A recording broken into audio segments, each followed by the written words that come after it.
POIs because I don't really see like the sides of them. Start my speech in 3, 2, 1. Good afternoon, panel. In my speech, I will prove to you why a technocratic regime would provide much better solvency for the issues of the for environmental climate change, social and economic policy. But first of all, I would like to model a little bit how this technocratic regime would look like and how it would come into existence. A technocratic regime would comprise of experts in the fields of economic, public health, social scientists, environmental experts, etc., who would form ministries, like within sort of like a government structure. They would be elected through a collaborative effort between universities and other academic institutions, as well as civic justice organizations and non-governmental organizations within the countries that they are that they would be governing in. And they would also be elected for a term of 4 years, and the election would happen like every 4 years within these institutions. The members of the institutions would be able to nominate members who would be then who could then be elected into this technocratic parliament. Why do we believe that this technocratic regime would provide much better solvency for the issues that I mentioned earlier? The main issue of democratic regimes in Latin America is the tendency towards populist regimes, who instead of prioritizing long-term development, instead of prioritizing policies that will provide a better life for the people in the long run, they have to worry about the fact that they have to be re-elected, and therefore push for more populist policies that would satisfy the elected in the short term. Additionally, there is a tendency towards democratic backsliding within these countries, and so we believe that this would just provide a much more stable governmental structure, which would allow for better economic growth and for generally improve the living standards of people in Latin America. So let's talk about this populism versus. Let's talk about how a technocratic regime would manage to combat populism. In a technocratic regime, political decisions about the direction in which the country is headed, are made based on knowledge-based decisions, as opposed to decisions that will appeal to the electorate. They are decisions that can be taken in because the members of the government do not have to worry about the fact that they have to be re-elected. Don't have to worry. They also don't have to worry about the interests of their political party. Don't have to worry about the interests of other people who they are representing as a politician. They can make their decision based on what they actually think is best for the country, based on what their years and years of expertise, their years of study have led them to believe is the best. How does this look like in real life? This looks like economists who are able to actually provide actual expertise on what policies would lead the country to economic prosperity in the future. This looks like environmental scientists who now have a much more power to push for environmental policy that would stop the deterioration of the environment in the long run. Why is that so important? We see that due to this populism that is so prevalent in Latin America, the environment is disintegrating. We see this through things like the cut down of the Amazon rainforest. We see this through planting of palm oil trees or avocado trees to feed into the markets to provide this short-term economic gain. However, when we have a government that's comprised of economic experts as well as environmental experts, who are not only universities but also NGOs who are also working on the ground, they can work with indigenous groups, for example, indigenous groups in these places, indigenous groups in the Amazon rainforest, indigenous groups in more rural parts of Mexico as well. They are able to provide policy that's better for the environment, which is really important given the state of the world right now, given the fact that our environment is deteriorating, which will also affect developing countries and countries in the global south more than countries in the global north, which is why it's particularly important in Latin America as well. As well as to simply provide environmental justice to these groups, because members of NGOs would also have a much higher chance and better likelihood of becoming part of government and actually having an ability to influence policy. I'll take the POI. Why, despite Chile having the most economic development in Latin America, had a social breakdown in 2019? Okay, I'm not quite super informed on the political situation in Chile. However, economic growth is not necessarily like just. It's not always just. Economic growth can look like economic growth within the higher parts of like within like the higher classes, while like economic deterioration is happening for the lower classes. And so this is why it's so important, because now we have a university, now we have a government that actually has people who like care and like know the situation of everyone in society. Particularly like pay attention to the fact that NGOs and like civic society organizations can work with experts and academics in order to provide this policy. They don't have to worry about like lobbying. They don't have to worry about like whether they're going to be re-elected, whether they're going to be able to like sell their policies in the long term, in the short run. They only have to worry about whether these policies would actually benefit the country in the future. That is another part. This brings me to my second point, which is the fact that a technocratic regime would decrease lobbying. Because like these people do not have to like run political campaigns that have to be spread all across the country. They don't have to like invest in advertising. They don't have to like invest in in running a campaign. They are therefore like much less likely to be like bought. They're much less likely to take bribes. They're much less likely to be lobbied, which means that they are much more likely to actually work in the interests of the country that they are from. Because they're academics. They went to academia not because they wanted to be a politician, not because they wanted power. They went to academia because they're actually passionate about their field, and because they actually like want to understand deeply what economic policy will be best. How can we solve the environmental crisis? How can we prevent all of these disasters to happen? They're social scientists because they want to actually understand how to create a better society, a more equal and just society. Therefore, I believe that I've proven to you how a technocratic regime would be so much better than a democracy, simply because it prevents lobbying, it prevents populism, it prevents sort of like this unstable regime, and provides stability that allows us for more economic growth and allows us to achieve social justice, environmental justice, and economic justice for all. Thank you. So proud to propose. I thank that speaker for their speech and call upon the leader of opposition to open up the side for opposition. You're here.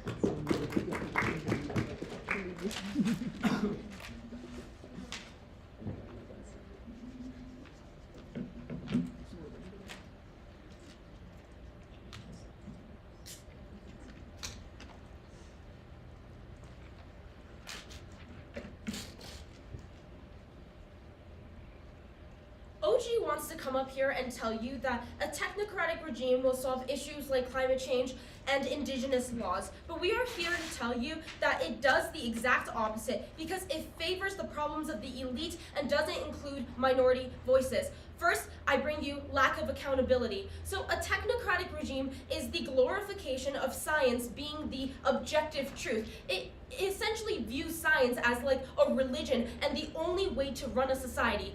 So why is this bad, right? Because it validates this factual idea that a small group of the elite believe. Now, once again, why is this bad for like minority groups and indigenous groups? It's because it is difficult to protest a policy because everyone else is deemed as uneducated. So let's just say the small minority of people, the elite, the people in universities, like what OG told you, said, this is the factual basis that we will run our government on. There is one objective truth, and this is what our country needs. Sure, they may believe that, but what if it doesn't benefit all the rest of these like minority groups and low income groups, right? Because sometimes the wants of the elite doesn't always align with the needs of minority groups and other people in Latin America. Sure, we'll take a POI. You see, they have accepted a model which includes NGOs and civil society organizations, which means that they are able to advocate for the rights of indigenous people and the rights of minority groups within the society.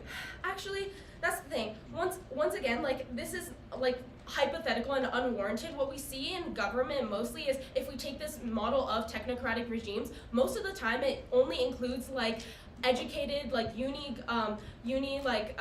professors and like a certain group of people. It doesn't always include NGOs because they believe that like NGOs are maybe like social organizations, but they're not technically like the most educated people.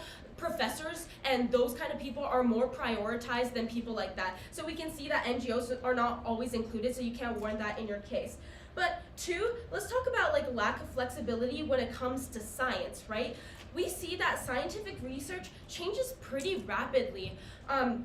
Issues in and we can see like before issues in a country like different in Latin America, like there's a lot of literature that was proven by like a lot of political scientists and environmentalists who believe that it is better for developing countries to invest in like biomass to create energy for production. Biomass is like cutting down trees, and they believe that this is the best way to run production in like Latin America because it was like most feasible, because like all you have to do is cut down like trees, and like at that time they didn't have like all the resources to create like green energy, renewables, and nuclear energy, and that's like what a lot of literature says. But what we see now is that biomass is not only infeasible but like ineffective, because obviously trees are gonna run out. They're like finite, and now a lot of literature says like, oh no, we should like stray away from that, right? So the reason why there's a lack of flexibility when it comes to science in a technocratic regime is because these certain ideas that these few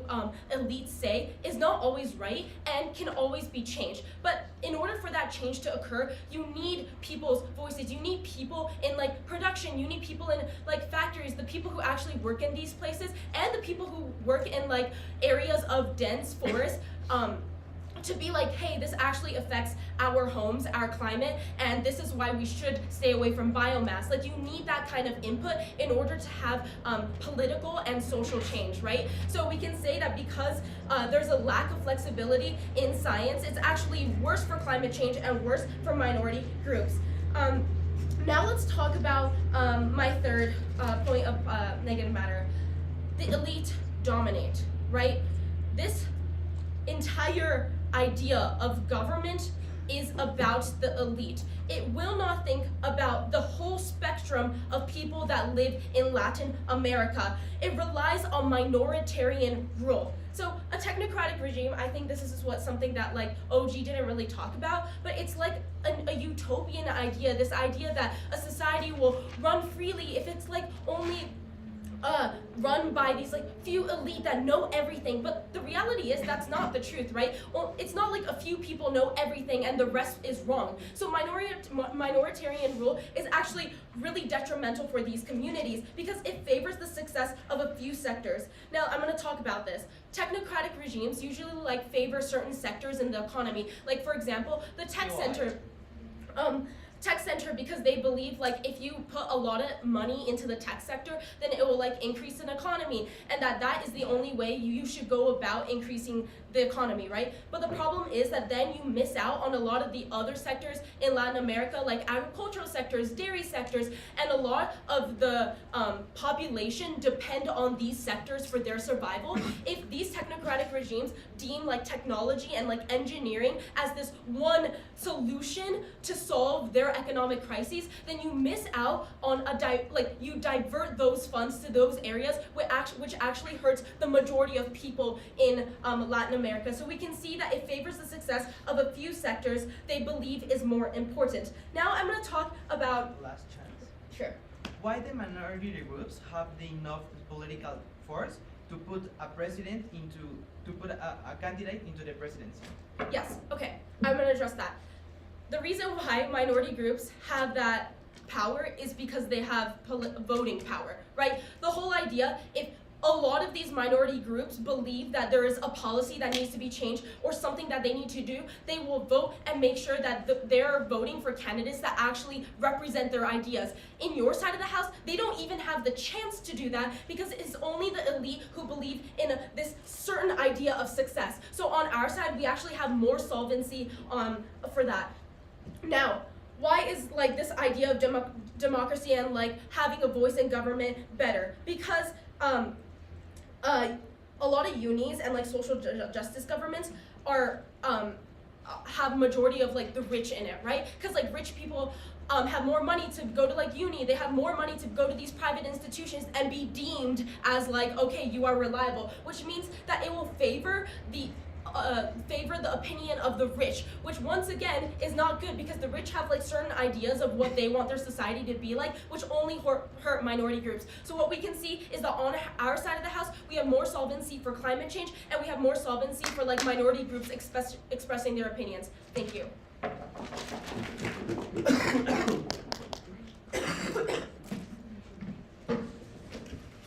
think that's pretty good for their speech and call upon the DPM, but if you could just give us a minute, somebody needs to grab a charger. Sorry.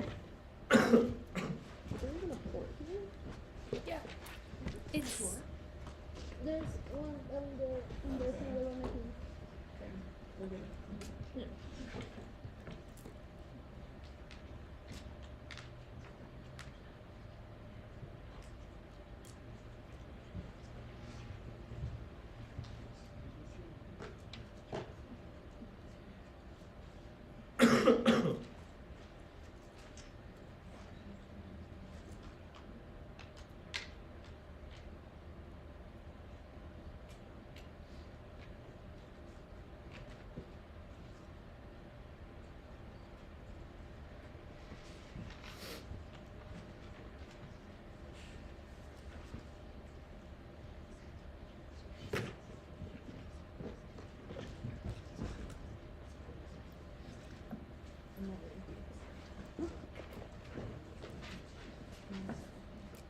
Whenever you're ready.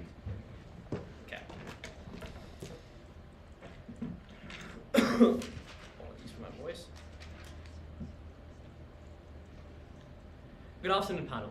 What we just heard from the opening opposition are two things in particular that I'd like to highlight. One, they've sort of mischaracterized that case, and that also sort of lacks a lot of contextualization in Latin America and why technocratic regimes and this motion in itself specifically is more and the round itself can be benefited more about when we situate this in Latin America and not just in abstract concepts. Also, another thing that comes out of their opening is that the fact that they're making a lot of assertions without actually giving you any kind of mechanisms as to why technocratic regimes might be swayed one way or the other, whereas we have given you analysis as to why political regimes and democratic regimes who are based on re-elections will be swayed one way or the other. Before we even start with that, let me clarify, let me just kick this narrative out of the window about how this is a scientific expedition or some kind of like a scientific revolution. What the model that my partner presented to you was a collaborative effort between scientists, economists, social scientists, civic justice experts, environmental experts. So we see how we're including a lot of members of society, and it's not just the elitist mindset that they're trying to tell us to. Secondly, their main prerogative here coming up here is they're saying that this is going to somehow promote majoritarianism and sort of it's going to work against the minority interests, minority groups.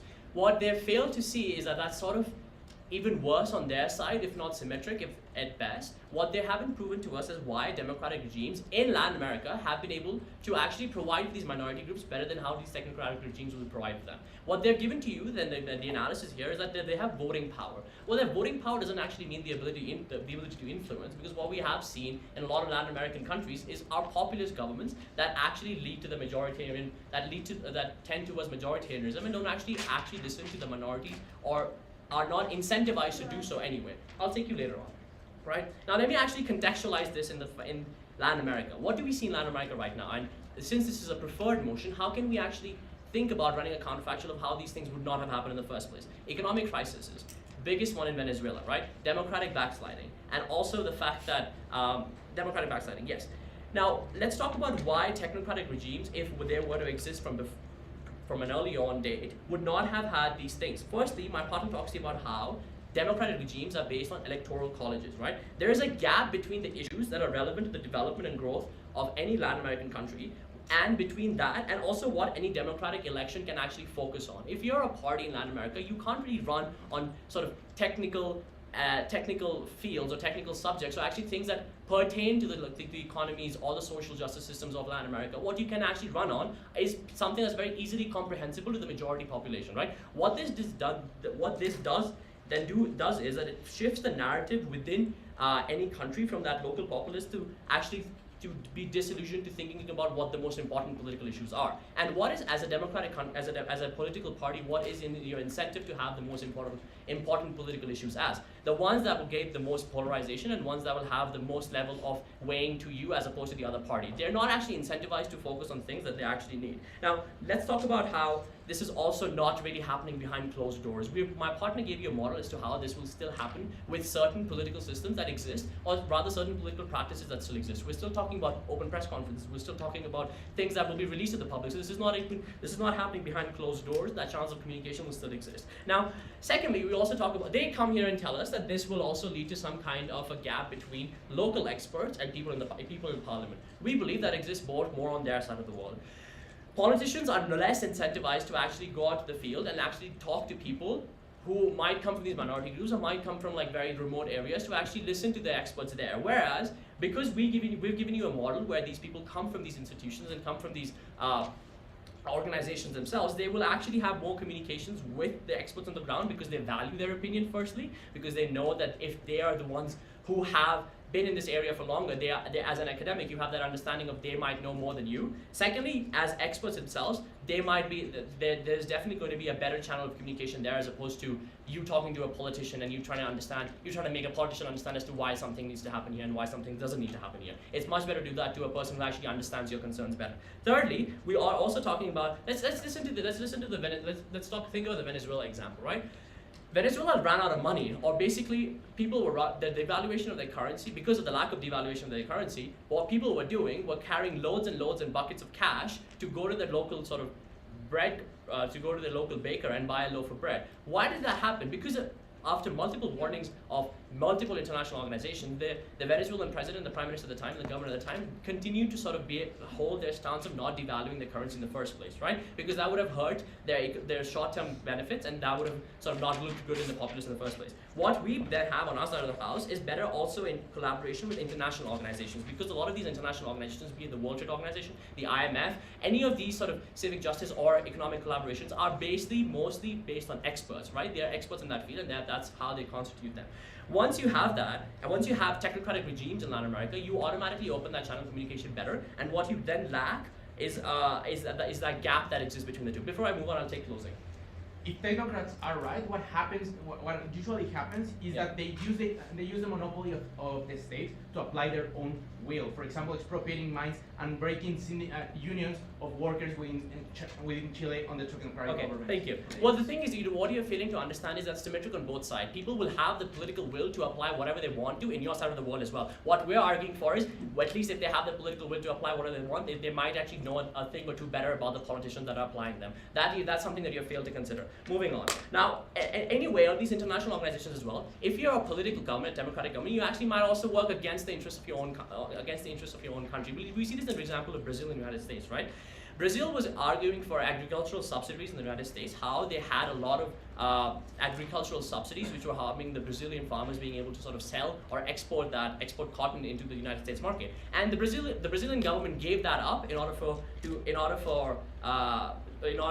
having more intellectual property rights. So such an election-minded perspective would not have happened if there were technocratic experts in parliament who understand the long-term advantages and disadvantages of these decisions. Now, moving on, they also come here and tell us about they're trying to tell us about how it's an elitist motion and how there will be a lack of sort of public mindset involved in this. But what they fail to understand is a lot of Latin American countries have incredible public education systems. A lot of their universities and best universities are public universities. That means a lot of these minority groups, a lot of these students who come from lower economic status groups are actually part of these experts fields that we're talking about. So all of the harms that they're bringing up on their side of the house falls flat on their face, and any of the benefits and they haven't mentioned any of the benefits that have on democratic countries, and any of the harms are symmetric on both sides at best. Thank you.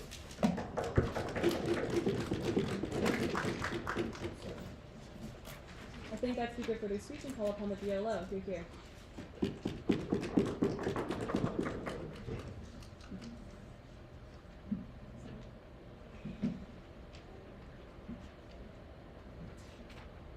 After two speeches from the government opening, I'm still confused at exactly what their model is. Because it seems like they're trying to create this new system of technocracy where only experts or technical experts are able to make these decisions, but then also trying to mitigate our arguments by saying, oh, but they're also universities that are public, they're also lower income people that can access education. What exactly is this going to look like on our opponent's side? Is every single person that goes to university able to vote somewhat on the policies that are going to be enacted within this country? I'm trying to understand whether they're trying to maintain a democracy as somewhat on their side, just specifically excluding people that cannot make it or don't have the privilege of getting into a college, or how exactly that's going to look like. But also even if we take their framing to be true, that on our side the governments tend to be more populist and that they're not long term and it's better decision making for to have these like educated people being making these these decisions. I'd like to very clearly just state out here that like in these countries, a lot of times the elite and those that are educated are quite literally the same crowd of people, because the corrupt elites still mostly have sway in the government, and still like corrupt individuals still have sway on our opponent's side simply because they're the ones that are within these technical fields, because they're either the ones that are funding for these colleges, so have like somewhat of like leverage over what these decisions are being made, or they're the ones that quite literally went to these colleges. Because even if they're politicians on our side, we still believe that they somewhat have a degree in what they did because they're likely from the upper class and thus can afford some level of like education. What instead our opponents are doing is by limiting these elections and like the individuals that are making decisions to a country solely to those that are like able to go to college, and basically putting this idea of science on a pedestal and being the objective truth to every single decision that should be made. Although, as my partners characterized, it is a continuously malleable science and there is no like correct answer to how to solve societal issues, and there also is like nuances in how certain communities and like cultures are affected by these decisions. I don't see how it's in any way going to be better to now limit the elections only to the elite, who oftentimes are also not comprehensive of the situations of those that are suffering predominantly in the lower socioeconomic states, right? But also like I still think that like political campaigns can still be present on our opponent's side, or just like be framed in a completely different way, right? Because people with power still want power, and they still exist regardless on which side of the debate we are. Instead, what uniquely they can do on our opponent's side is they can create a party, outline it as a social group, and then use that and use this like now idolization of science to say, yes, everything we're saying is true because look, I have a piece of paper that proves I'm superior to every single other person that like disagrees with me. Because these people that disagree with my socioeconomic policies of like me building a mine in this like indigenous area are the indigenous people who probably can't afford to go to an education and thus are inferior to me. But also it makes it on our opponent's side, I believe it's less likely for them to like invest in social services such as things like proper public education, simply because the elite want to maintain their own level of power. And if we start like opening up, like, so even if we take our opponents in the best case that they're allowing like these like public education systems to also have a vote, I don't know how they're going to do that, because then it would just basically be a democracy if they're trying to open the vote to like everyone in society. Then I believe that it's much likely for like the elite in like higher ups to like put more efforts into social exclusion, and then once again using this idea of like them being morally superior because they're like intellectually superior as like the justification for that. Because honestly, and I don't think it's just fair for them to blatantly come out here and not mechanize why people with an education are significantly better. I've met a bunch of shitty finance bros that I don't think should be leading my country, and I think that fact in and of itself is enough to like take down the like not properly mechanized framing of our opponent's side. No, but also why is this worse on the government side? For a few reasons. Firstly, because this use of and I explained this already in my speech, the use of this ethos of a degree towards being the right decision-making completely excludes diverse perspectives that may provide more like sustainable solutions to addressing a lot of problems. Technocracies rely on a small group of experts to make decisions, often bypassing broader public engagement and participation, which oftentimes, which not only like very simply the lack of public input can erode the trust in the government and alienate citizens from feeling excluded from the decision-making process, but also exclude a specific group of people, which are indigenous peoples who oftentimes have much better understandings of the land and of how to like create sustainable solutions towards like addressing a lot of climate issues that we're facing in the status quo, right?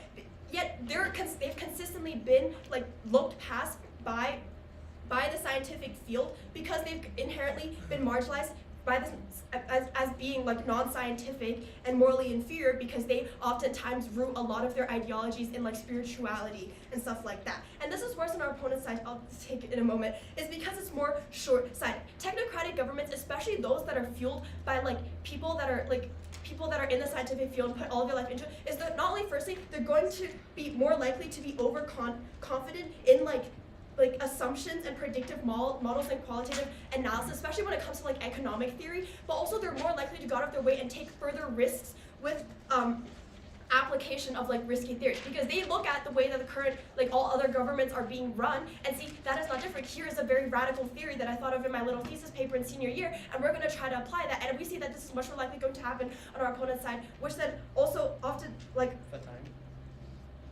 Sure, I'll take one closing though. Note that in Latin America it's completely polarized, the political scenario.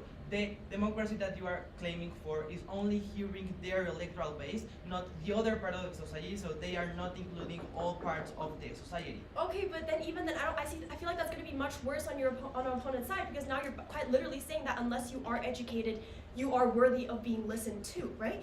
But also, like, I think this is really important, especially when I bring back to like the context of like creating like solutions to addressing climate change, because more likely when we have like a technocracy, they're more likely to prioritize things like green technology and using science to like develop new inventions to address these solutions, instead of actually putting in effort to like listen to indigenous knowledge and create like sustainable long-term solutions. Like we saw this in the Green Revolution in India, where like quite literally they genetically modified a crop of wheat, and then in order to grow that wheat required a new type of fertilizer, which was not economically like sustainable and led to further food insecurity in the area, because instead of like focusing on other indigenous solutions to problems of like overproduction of crops, of like planting multiple crops in an area, they decide to consistently develop new inventions instead of actually thinking if there is a sustainable solution to addressing these problems. I think that's eager for this speech and invite up a member of government. Over here.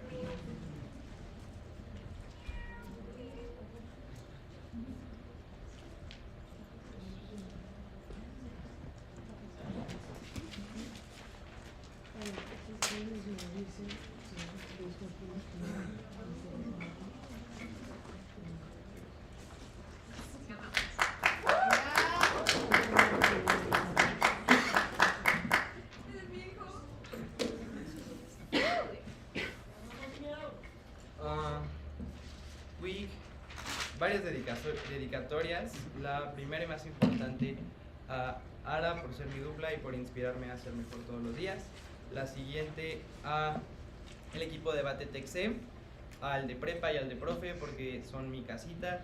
La siguiente a todas las personas que me han ayudado a crecer: Jade, Lucas, Sam, Mariana, Manolo, Esteban, Dupont, muchas personas. Estoy muy agradecido por esto y pues nada.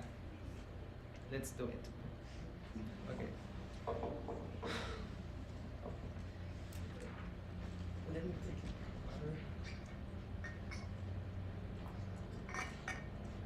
it. Okay, yeah. I'm gonna start my speech in 1, 2, 3.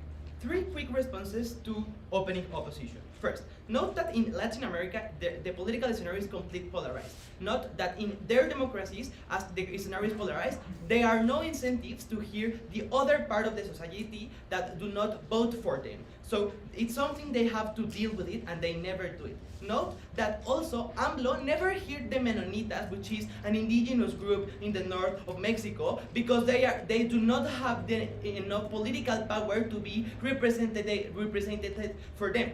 Also note that in our side of the house, at least technocratic politicians are not biased. Note that in their side of the house, their politicians are just trying to accomplish their democracy and their electoral incentives, which means they are much more biased than in our side of the house, and that impacts in the rationality of taking better policies. So once we understand that, 2 pieces of framework to understand why closing government will win this debate. First, which is the context of Latin America? This is gonna be like a little bit info dumping for openings. First, note that the political scenario of Latin America is completely radicalized and polarized. Note that there are a lot of biases in the society also, which, for example, in Mexico, we have the very radical Morena party and the very radical PAN party. So when we understand that this logic also extrapolates to other countries, like for example in El Salvador or in Argentina, we understand that Latin America is polarized. But also in Latin America, there are internal conflicts in the countries. Not that, for example, there are internal countries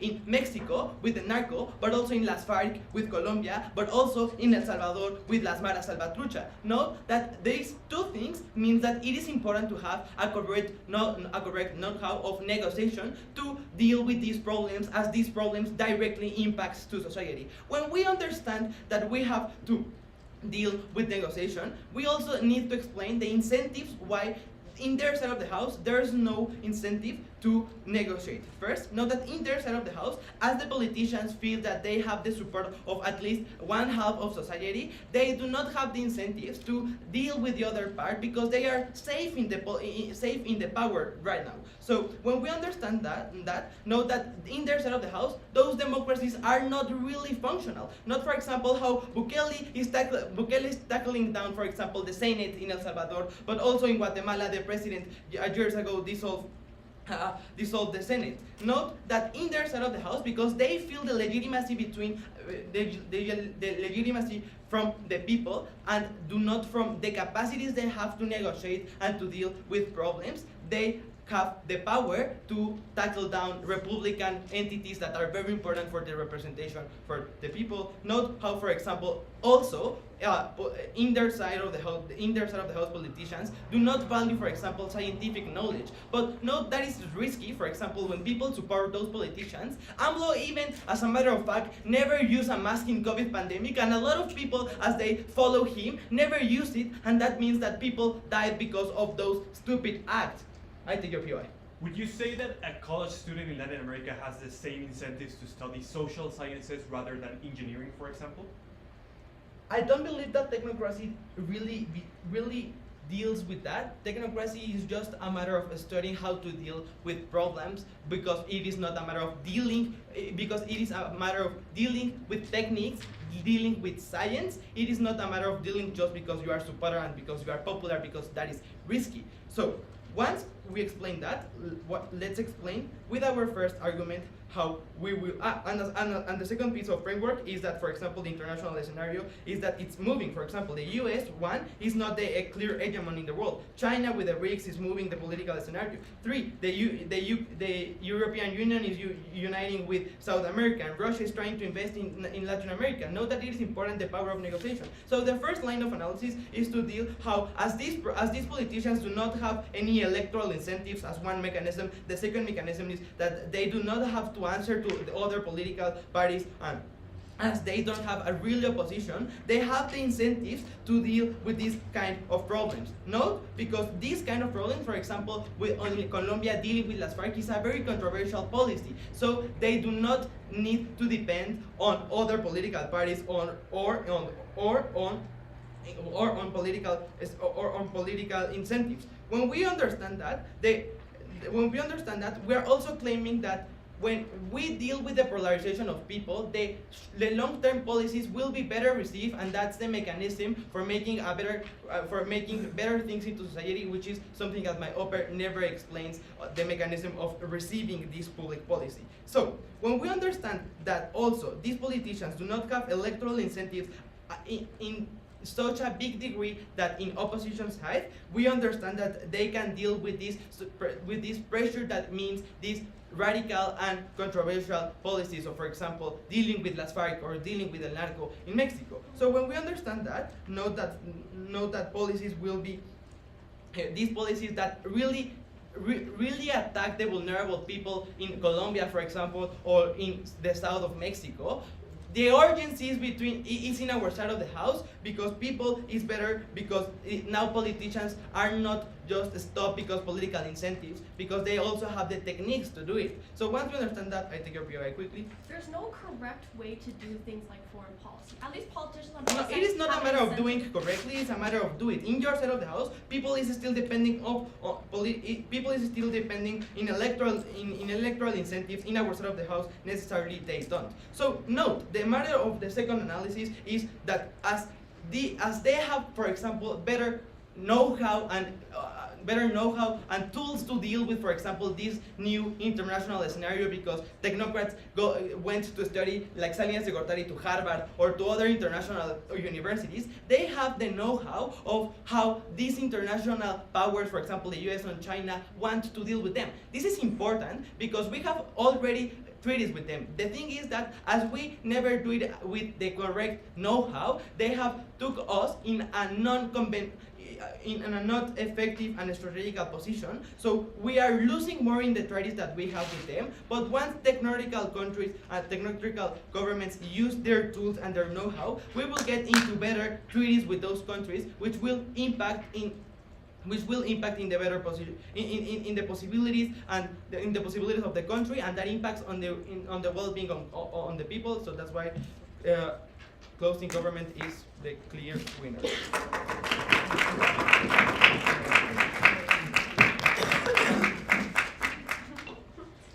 I think that's the good speech and call upon the Emma if you're here.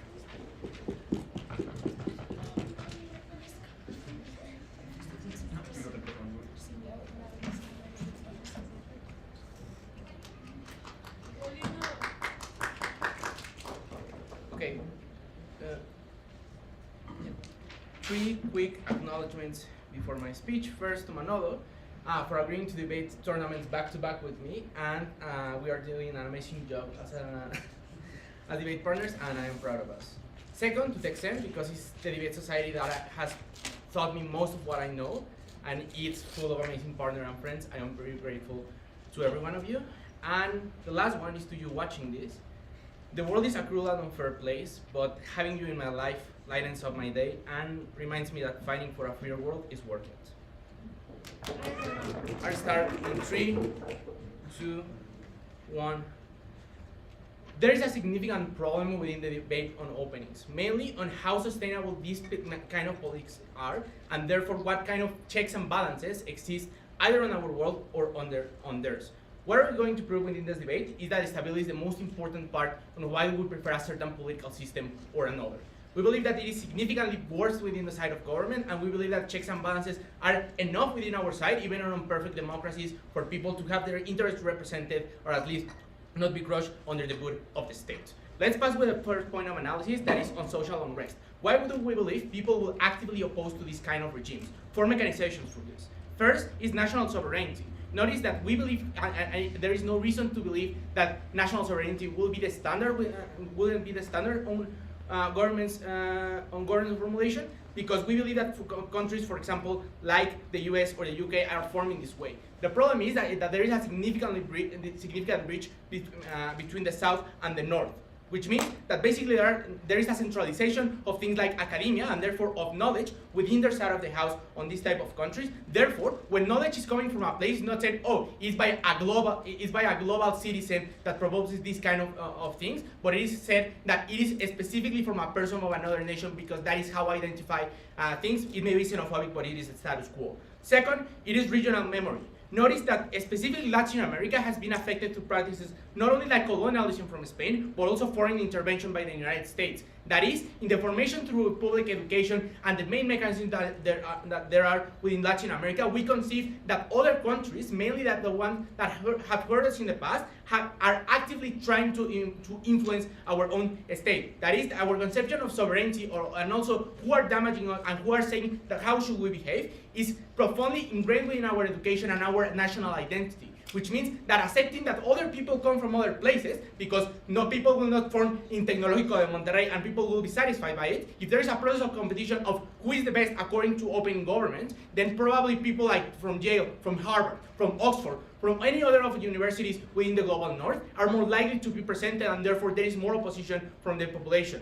Third, on popular measures, and this is fundamental. I don't know why our opening government didn't see this coming. Notice that usually the mechanisms that need to be applied to effectively use their measures are significantly damaging to the population. Notice that things like, for example, increasing taxes for green subsidies, which means disincentivizing the use of carbon, means that a lot of people, for example, will need to buy higher priced goods. We already see this in Europe. Second, less public spending, which means basically public jobs, to reduce inflation during economic crisis. Third, is that, this main point is that there are less resources which reflect lower quality of life of people. Notice that what this means is that there is not only like an in principle or an entity incentive to go against the government, but also an economical one. Because if they make the calculus of, okay, in this case we will recover faster from the crisis, that is a quantitative analysis, not qualitative, of how people are actually living in what the main indicators within academia is things like, for example, GDP and not necessarily quality of life of people. We believe that is standard right now. We wouldn't understand why it is different on their side. And fourth point is the sensation of agency, knowing that the capacity to vote and to understand that someone is voting for me, even if it is an illiberal democracy in our worst case scenario, where not necessarily those kind of popular will is reflected. Notice that it does empower the population to say, I am actively participating in the population, I am taking charge of my destiny, I am fiscalizing others. Within their side of the house, there is no feeling of that, because I cannot influence in any possible way what a technocrat is doing in the side of the house. We believe that this mechanization allows for us to understand why there's significantly more social unrest within their side of the house.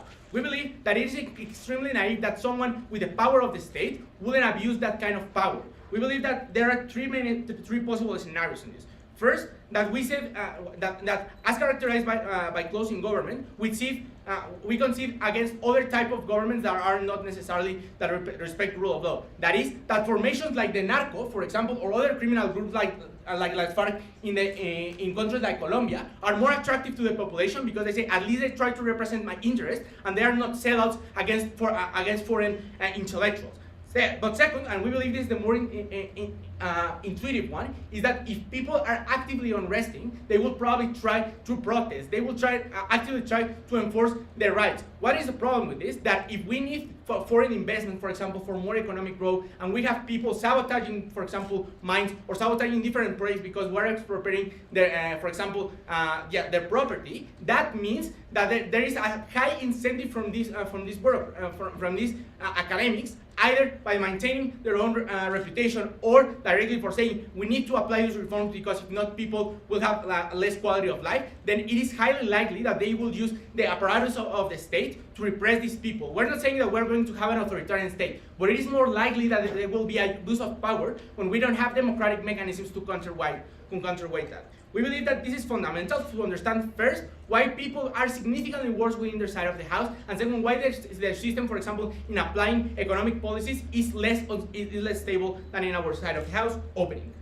You're asserting that any kind of technocratic regime will automatically have a tendency of letting foreign investment in and taking over that domestic potential. Why is that assertion making? Can you mechanize that? Yes, in which we pass to the second part of analysis, that is checks and balances. Notice that within the status quo, minority groups have a lot of negotiating power through three mechanizations and collective action. First one, they have syndicates and sectoral regulation, for example, in places like agriculture, that even though individually they are weak, they can negotiate actively with their local representatives in order to have things like subsidies, in order to help their quality of life. Second, they have protests. That is, when we are a lot of people, we can communicate and we can assemble ourselves to protest on these mechanisms to make pressure on legislators. And third, on collective votes. We can actively gather people from syndicates and from a sector to say we need to vote for this person. That generates strong incentives for politicians to wait. Basically, yes, this may be the most economic policy, the economic policy that is most successful,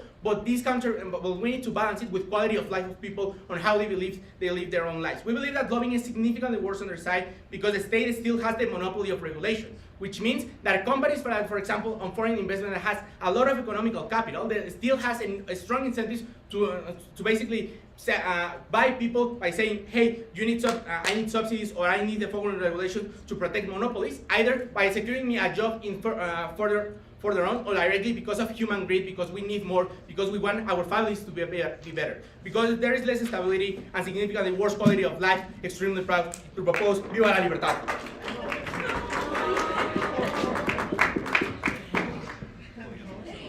I think that speaker is full up on the government right here.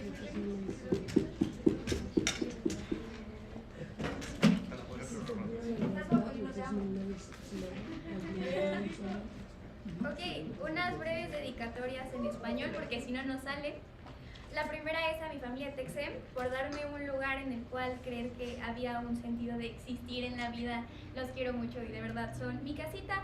A mi familia por pagarme Colombia y luego por dejarme debatir una semana más, de verdad son mi apoyo incondicional. A mi equipo del MED porque todo lo que hacemos es para campeonar el Mundial Escolar de Debate. Este año va a ser el nuestro. A todas las mujeres del circuito, a la representación es sumamente importante. A Yuban por enseñarme todo lo que soy, de dónde empecé y de dónde crecí. Te debo mucho de lo que soy. Y a Mau, eres la parte más importante de mi vida. Listo.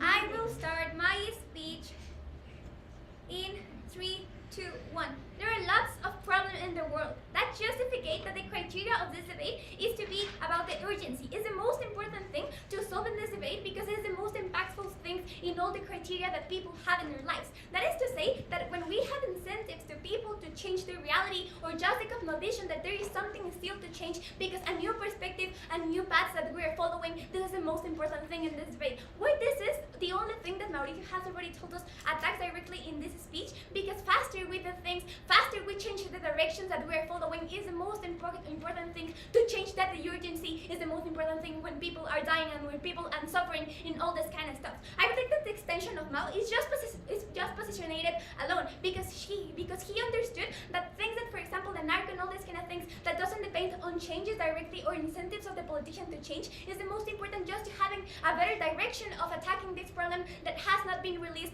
since now. Now I'm going to position the extension of Mao in chamber and understand why this is the most important in this debate. Point number one, we're closing opposition. 3 things that they have told us. Point number one, people is going to be biased. I have three rebuttals for this. Point number one, people nowadays recognize interconnection and globalization. That means that we understand that we are not just alone in the city, we're not just alone in wherever we are. We recognize that we need help for others to change our reality and to change our things, to have better mobilization and all this kind of stuff. Point number two, people want to change because of their conditions. People are, for example, needed to change their reality because of this kind of stuff. So I don't think, for example, this kind of stuff is kind of really. But I am going to tell you another thing that is the most important with this change. Point number 4, changes change my perception of things and change my perception of people. If technocrats, as Mao understand in their speech, they are going to change, for example, some realities of people because the new mechanisms they are going to change. Even though at first they are biased because of like a strange thing, they can still change the perspective. I think that the win in this is, for example, the possibility of people to having these other conditions in life, and this is the most important thing. Even if the acceptance is not in the short term, it's important to have, for example, better actions to feel that people is still going to have, and for example, this kind of stuff. But the problem is, for example, even though I recognize AMLO, the president of Mexico, is Mexican and is still hurting feminists, is still hurting women, I understand that the bias is not only because of my nationality, it's because of the actions people act in their city and all this kind of stuff. I believe this is the most important thing in this debate. And point number 1, that people have accountability, and this is important. I believe that even though I don't have this direct democracy, I can still have, for example, accountability in my part, and this is some differentiation with my OPER, because I think that my OPER doesn't show in a good or efficient way where we're going to have accountability. It was just as easy to say that there is still going to be institutional contrapests for the city. For example, an active society, an active social society, political councils, committees of multi-interdisciplinary acts, this kind of stuff recognize that people are still living, for example, in the city. They still have interest to act and to take care and take part of decisions that affects me because they are still going to live in this context. I believe that the accountability is not the most important because it is not recognized in the discurso, in the speech of Lino, why the direct democracy is the most important. I believe that still having the accountability, even in an indirect way, is not the most important thing in this debate. And point number 4, and point number 3, AMLO is, for example, not doing nothing. I believe that the problem within this case is that they only problematize our side, but they don't ensure why their measures are functioning right now. The problem is that Mexico is having a lot of problems, for example, with migration, for example, having, for example, different problems and suffering with the international pacts. The most important thing is having more allies, for example, as Mauricio has already told us within our extinction,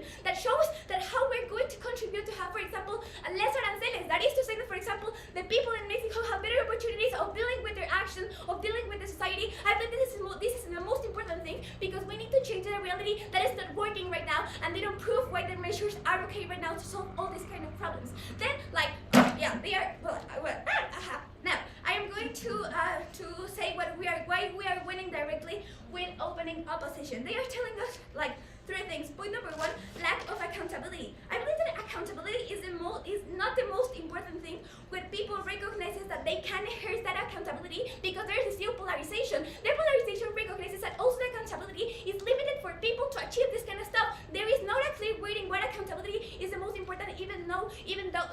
it's not like direct for all the people, and I believe that this is not the most important thing in this debate. They also tell us another thing, that it's lack of flexibility, and this is bad. I believe that there are two responses. Point number one, this is happening right now, for example, in different states within the decision of the state. For example, the feminist movements, there's still inflexibility to change the reality of women. That is to say that even in the democracies, there is still inflexibility to a lot of things that is happening in the status quo. But I believe that, for example, don't having flexibility in all stuff is not it is not always bad because of crisis management. No, for example, when we have more flexibility, that is to say that, for example, people have, like, for example, 10 things or 10 perspectives to achieve new things. This is important because when crisis we're talking about, for example, Mauricio has already told us about the pandemics, the most important thing is to be unflexible of our stuff, because if not, people is going to die because of the waiting of possibilities of having bad things. It's uncertain. This because of mechanism and where we can achieve more, for example, structural things, and we have more mechanisms to deal with. The criteria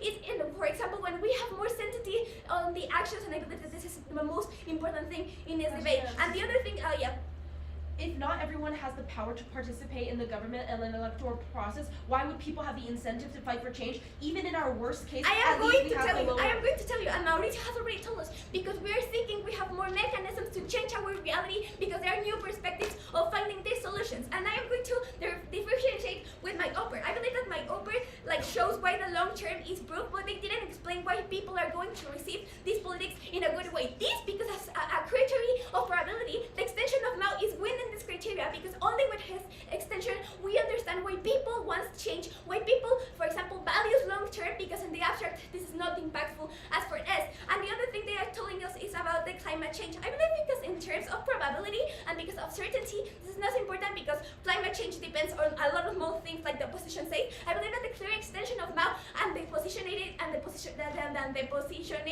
extension is about a criteria of the things, because a criteria of urgency, because a criteria or certainty, and because a criteria that Mauricio has already stated how the world is functioning, how people are seek to find new solutions, and how we have more accountability when we understood we are not biased or one people, and we still have to change our reality with the new solutions. I believe that we clearly won this debate, even though what Manolo says, I'm very proud to be here.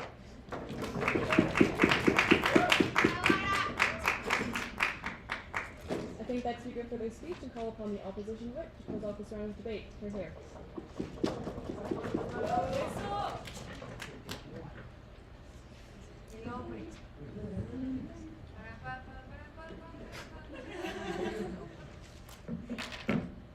This speech goes to Taxem. This speech goes to Andrea. Thank you for coming back into my life. This speech goes to Mexico, because this is the first time we've been here, and I think this is something we can share instead of something we should flex. I wish we can manage to do that. And last but not least, this actually goes to the organization teams, because I actually appreciate a lot that you came all the way here to allow us this opportunity. So yeah, thank you all for everything. I'll start my speech in 3, 2, 1. Let's go over the debate in openings and understand that they are basically debating this motion as if we were to consider technocratic systems as a concept. I don't think they actually just get into what this would mean in Latin America. I think that is something that closing government attempted when they were talking about polarization and radicalization. I don't think that there is actually an understanding of the context of Linos's speech. I think that is an extension as of itself, and that's going to end up beating every single other of the teams, because I'm going to go over their points, contextualizing in Latin America, and explain you why we win the debate, because technocracy is a mistake. So, first of all, let's go with closing government and their weighing mechanism of urgency. Because I believe that urgency is maybe we indeed have this urgency in abstract to solve many issues like insecurity, climate change, etc. But I think that is contextually true, because the thing is, when they talk in openings about polarization and about populism and about all of these people being radicalized, I think that we should actually acknowledge that these are the few years in which Latin America has had the most voting people voting the most. We have more people participating in elections. This means one thing, and it's that people are actually starting to believe in the democratic apparatus. That is important for this debate, because what this basically means is that this polarization is actually manifesting itself through the, for example, radical changes between Lula da Silva and Bolsonaro in Brazil, which means basically that people are actually trying to get involved in their decisions. The problem with that, and this is something that is not precisely characterized in opening opposition, is that when we now change to this technocratic system, we are basically undermining the wills of the people that live in this state. This is bad because first of all, they didn't consent to it, but second of all, because they're not going to have the representation that they deserve, that they value, that they've been valuing for the last few years. I think that is important because that flips the polarization idea that was used by Mauricio in his extension. We now are seeing that people actually want to participate because they want to get involved they want to get involved politically, and that is important for this debate because basically what's the most urgent thing is that we actually listen to these people, because when we look over the history of Latin America, we recognize that we've never had that chance until now. Mexico had always had this perfect dictatorship with one party ruling them. Cuba had been manipulated by the United States. Like FARC had been at war with Colombia. Those things that are now not happening as abruptly now give us a chance as Latin American people to actually participate in our states, which is something we value. But second of all, about this polarization is constantly across Latin America a struggle of classes. It's the poor against the rich that go to colleges, the rich that are academics, and the rich that on their side of the house are not only less in number, more in power, but are also hated by the rest of the people. That means that this representation, in fact, is actually worse on their side of the house, because now it's not only that we're underrepresented, we're actually represented by the people that we hate, that we want to get, to remove from power, that we want to actually, eliminate, because it's our turn to rule. No coincidence that we're actually doing that with the hegemon of the state, which was the United States, of the world, which was the United States. This means that, therefore, it's more important that we allow people to be represented, because through representation, we have more stability, which was Linus's case. Basically, what Tunisia tells you is that we value those things, and since we are going to keep on violating throughout the debate whatever they want to do with the state, that destabilizes the nations, that destabilizes society, and then we tend to many other instances in order to have this representation. Mexico, it could be narco. I don't know, in Colombia it could be FARC. There are many others. It could be even the market, God forbid.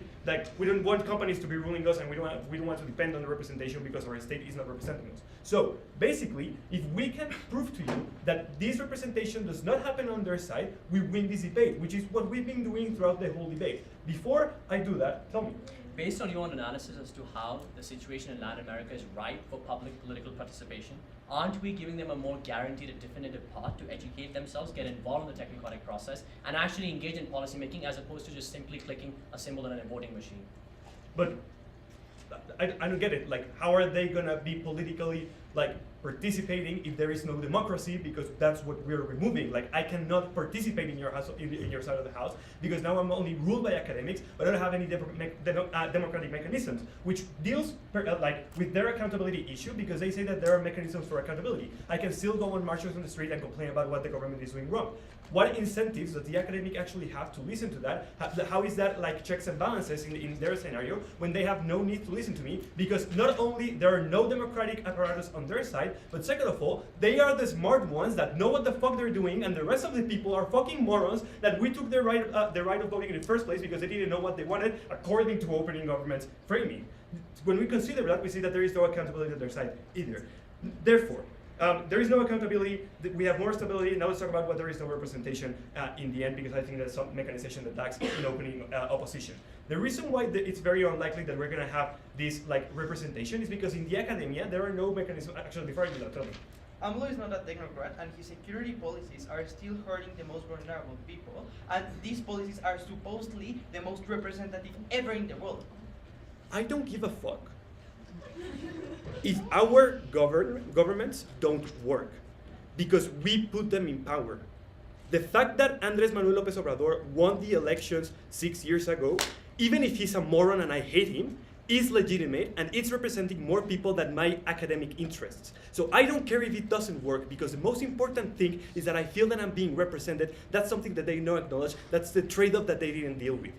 Now, as I was saying, while there is no representation is first of all what I just said, but second of all that there are no academic incentives to actually want to represent the minorities that they talk about. When we see the academia, how it was occidental and like it has occidental undertones, like everything is what they tell us, and that's the reason why in openings everything about populism is wrong, because that's the idea we were taught in school. Basically illustrates the point that there's very unlikely that we have the incentives, that these academics have the incentives to actually rule for the little people, because basically what is going to happen is that I'm going to go with the occidental ideas that are taught in every college, in every private Latin American college, which basically are, hey, liberalism economically is good. Hey, the economics matter more than the little guy. Hey, everything that we want is money. When actually the trade-off of those kind of policies are the little people, and that's what got us here in the first place, trying to mimic those. There are no incentives for people to study any other career major that actually represents it, because in the first place they don't exist, and I don't understand why they would in their side. Second of all, yeah, basically that. We want representation, that's accessibility, that's it. I think that's super for this speech. I think all of you for a great round of debate. You can stay